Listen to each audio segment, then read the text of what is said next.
Welcome back to the Blackletter podcast. We set out to create an entertaining and exciting podcast about law and business. Blackletter, the name, comes from the Gothic typeset. Over time, Blackletter became the only font that English law books were printed in. It made it harder for kind of the common person to understand what the English law books said. Blackletter came to represent something that was law, that was set in stone, that was sort of old and a well-settled fundamental principle of law. We're here to demystify black-letter law. We're here to demystify things that happen in business and law and where those two meet. And I hope you have fun listening. Welcome back to the Blackletter podcast. I'm Tom Dunlap, your host. With me, I have Erik Olson of Array Digital and Array Law, and another company that under Array Rival Digital. Rival and Array Digital.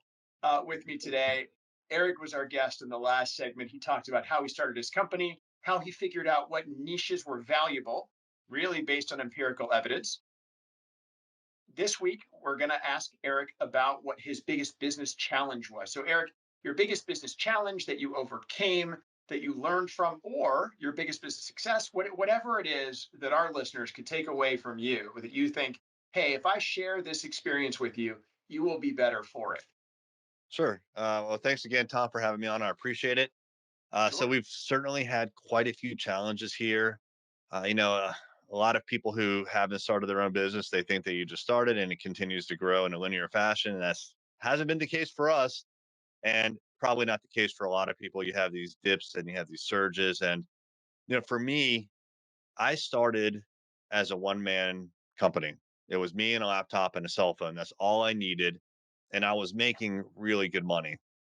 But I knew that that was not going to last forever. I was going to get older. I was probably not going to want to do this the rest of my life. I needed some help and I wanted to build a business. I didn't want to just be a freelancer.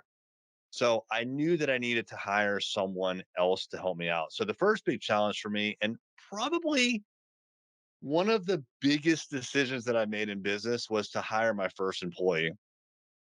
It was scary because I knew that I could fend for myself. Right. And I didn't know what was coming in the future, and I had to really just kind of go for it. So what happened was I knew I wanted to do this. I built up the business, and then I got to a point where I was working, of course, like nonstop. And then I got You were a another one big guy show at the time, though, right? You one built the man show. business. It was Erik. That Yep, was the business. Okay. it was Erik LLC. Gotcha. Yeah, and so I knew that I needed to hire a second person. And then I kept bidding on projects, and I got another big project that was going to take me full time, like 4 to 6 months. And I was like, all right, this is the time. But I could only see about 6 months into the future. I interviewed, I found someone, I really liked her. And then I remember going home and talking to my wife and saying, I want to hire this employee, and she will get paid every 2 weeks. There's no doubt about that. I will ensure she gets paid. The only question is there going to be enough left over for me? Gotcha. And so we together and decided that I should hire this employee. I did. It worked out great. And what I discovered is that by increasing the supply, if you will, of my services, actually demand increased. It was really odd, but the more capacity that I had, all of a sudden, the more opportunities came to me. And I don't know if that was, just fate, timing, or maybe the way that I was communicating to the world that we could do Let me throw more. a theory at you, Erik. I have a theory. This is another theory, and I think you backed into this too. And we've seen it in our practice, right? So as soon as you, the salesperson, the Erik LLC of Array Digital at the time, as soon as you had somebody to do some of the work, your ability to sell Yeah. or to attain more work was multiplied almost infinitely because you suddenly had another Erik to do the work that you were doing. And it kind of works like that, right? And I hear this from small businesses all the time, even businesses with 20 people, adding one more person. They don't always want to hire ahead of the need. They try to hire within the need, and that stymies, I think it stifles the business growth, but it's a risk, right? It's so it worked for you, and that's fantastic. But I think that's one of the, like, they always talk about in entrepreneurship seminars, and I'm on a board at my school, WNL. We have an entrepreneurship advisory board, but we always talk about taking the leap. We always have a session on Yeah. that. And I feel like for you, it wasn't starting the business. Taking the leap was hiring an employee and Yeah. becoming a more than Erik LLC, becoming a Ray. And now you have a partner and you have more employees and you've got a team and you know. So anyway, sorry, I didn't mean to talk over you, but my theory is that that's what happened. You suddenly you are the center, you are the face and voice of this, and you had bandwidth. So I think you're absolutely right. At the time, it's one of those things where you're like, well, for me, I was still working in the business, right? So it's not like I had yeah, all this time to go, but I had more time to sell. I just didn't have a ton of time to go sell and do the other things, but I had more time all of a sudden. That made a big difference. So that for how me did it was feel? Like in your belly? Like how did it feel when you were making that when you're like, okay, I'm gonna offer you this job?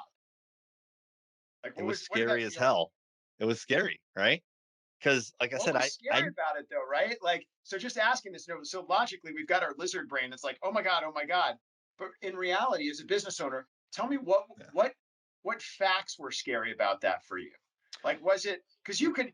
I mean, let's be you could fire her if you wanted to. Not it's not nice, sure, but finish the job 6 months in.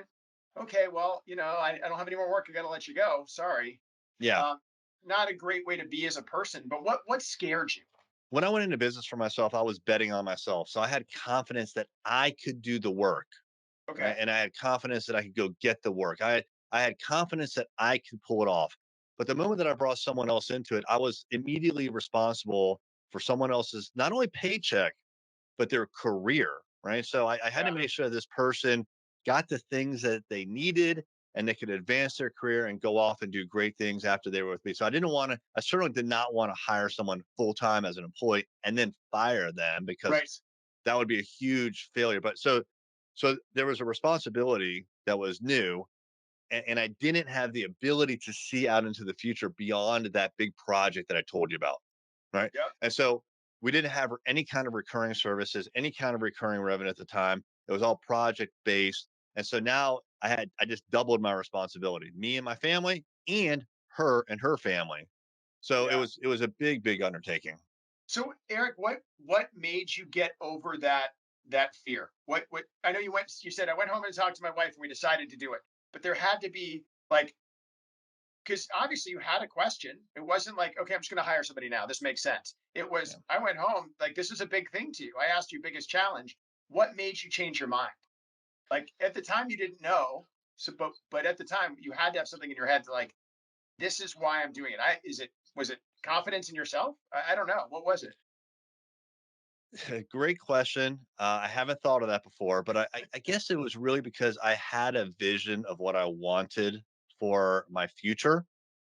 It wasn't to be a one man show; it was to be a company, and I guess really that vision was enough. The desire was enough that I wanted to manifest it, even if I had to take risk.